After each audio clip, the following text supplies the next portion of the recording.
Hey everyone, HMK here, and there has been a game that I've seen pretty recently that got my attention for it having a certain style, and thanks to my friends over at Ubisoft, they have granted me an exclusive extended look at a demo of Immortals Fenyx Rising. I was able to sit down and play a really good chunk of the game, and I'm gonna tell you right now guys, you should have this game on your radar. With that being said, here are my first impressions of Immortals Fenyx Rising. Big thanks once again to my friends at Ubisoft for allowing me to play the game. You're going to see my gameplay throughout this video, so with that being said, let's strap on in and dive directly into the noise, or should I say, dive directly into a vault of Tartarus. First and foremost, let's not beat around the bush. This game is very obviously inspired by The Legend of Zelda Breath of the Wild, and if you know me, my channel and stuff, I love Zelda. Zelda's my #1 series. I love Nintendo, and Breath of the Wild right now is my #1 Zelda game. And with that being said, we have titles that are definitely inspired by Breath of the Wild, such as Genshin Impact and this one, Immortals Fenyx Rising. But don't think of this as a simple Breath of the Wild clone, because it sets itself apart in many ways and even builds upon what you see in Breath of the Wild, creating its own identity. And I gotta tell you right now, I've got some takes. This game is really fun. So to give you the spiel, Immortals Fenyx Rising is way more action based than Breath of the Wild is, and is an open world, open air adventure set with Greek mythology. So if you guys didn't know, I'm a huge nut when it comes to Greek mythology, bro. Like, this is really up my alley. You got Zelda, you got Greek mythology, man, like, it's a blast. You play as Fenyx, who is going through a quest that's being told to Zeus by Prometheus. And what your quest is to save the gods and the world from the Titan Typhon. And I gotta tell you right now, the game doesn't take itself too seriously when it comes to the story, which is a good thing. It's a hilarious take and a hilarious spin on Greek mythology, and every time you hear Zeus and Prometheus have their conversation in the background telling you what's going down, you're gonna have a smile on your face. Now, of course, as someone who studies Greek mythology, they get a lot of things right, especially, thank goodness, they say Heracles and not Hercules. If you guys didn't know, Hercules is actually the Roman name of the hero. The Greek name is Heracles. So I do appreciate the attention to detail when it comes to the mythos of the Greek mythology that they're basing this game on. And like I said before, this game is a lot more action based than anything else, but of course it's still a grand adventure game. You can glide, climb, swim, run, dash, and of course attack enemies throughout this gigantic world. Along with light and heavy attacks, you have your special attacks, combo modifiers, and godly abilities, all of which you learn, earn, and acquire as you play the game. The game has a pretty robust leveling and skill acquisition system, which is incredibly rewarding when you just want to go out and fight things. When you fight and kill enemies, you earn stuff to level up your skills. And of course, just like Breath of the Wild, it has its own version of Sheikah shrines, in which they're called Vaults of Tartarus. It literally is the same thing.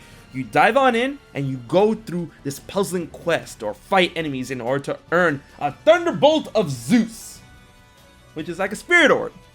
Yeah, among the things you can collect and upgrade your abilities, you have to do that in the focal point, which is the Hall of the Gods, in which you're able to upgrade your skills, stamina, health, and more. And thank God for a fast travel, because you're going to be visiting that place a lot. Each upgradable aspect of your character is tied to a different discoverable item that you're going to have to find in the world and in these vaults. So it really does incentivize you in its own way to explore the world as much as you can. When it comes to the movement, traversing the world, looking around the world, it moves at a very good pace, at a very fast pace, climbing, gliding, running, all that good jazz. It feels really good. And that's just traversing. Combat pace, story pace, everything as you move forward in this game is at a very nice, respectable speed. It doesn't feel too fast, it doesn't feel too slow, it's just right.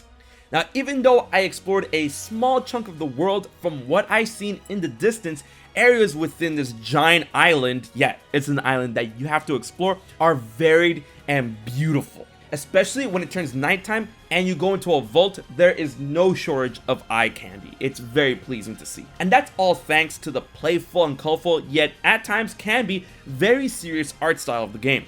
When it comes to the combat, it's extremely fun and rewarding, and it will definitely test you depending on the things you decide to fight. There's a different amount of enemies with different strengths, weaknesses, and of course, tiers. They all have their own respectable AI and difference in moves. So please don't think you're gonna be able to run through certain enemies. I've felt my good share of, dead screens. But when you utilize all the combat prowess that is available to you at the specific point in time, then you will be able to do some really cool stuff. You can double jump, you can dodge, you can parry, it's all there. Your character Phoenix is very mobile and it doesn't feel clunky at all. And that's not all that's rewarding. The puzzles in this game respect your intelligence a good deal, so you gotta make sure you keep your eyes open in how the world interacts with itself.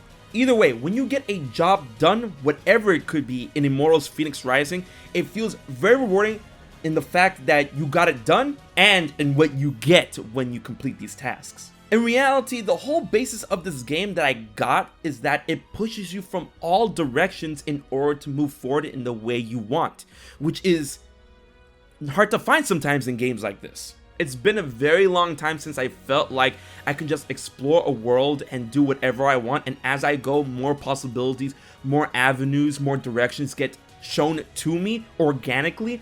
I got that from Breath of the Wild when I first played, and I definitely got it from this. The only problem that I had with the game is more of a me problem rather than a game problem, and that is with the button mapping. Now, in specific when it comes to the button mapping, light attack and attack, basically your attack functions, are mapped to the bumper and trigger. The bumper being light attack, the trigger being heavy attack, and I rather deal with face buttons when attacking. And it definitely got some getting used to, but once I got it down, whew, you guys better not see me in action. And thanks to this exclusive demo, I was able to get a glimpse at the character when they're in a very powerful optimal state that will truly make you feel like a god, which in turn incentivizes me to reach that level, and oh baby, it's gonna be super rewarding. All in all, I had a huge blast playing Immortals Fenyx Rising, and I cannot wait to see the game more in action, play it again, and have it come out. I'm definitely gonna see if I get it on the Switch or something like that, but man, oh man, it's great. It does a lot of things, and it does some things better than Breath of the Wild. Keep your eye peeled for that video. So once again, big thanks to my friends over at Ubisoft for giving me an extended exclusive look at the game, and I want to know what you guys think on what my first impressions were and the gameplay that you saw. Leave your thoughts and comments in the comment section below, and tell me if you're gonna give Immortal Fenyx Rising a chance when it comes out this December. Alright guys, until the next video, this has been HMK, and I'll check you guys later.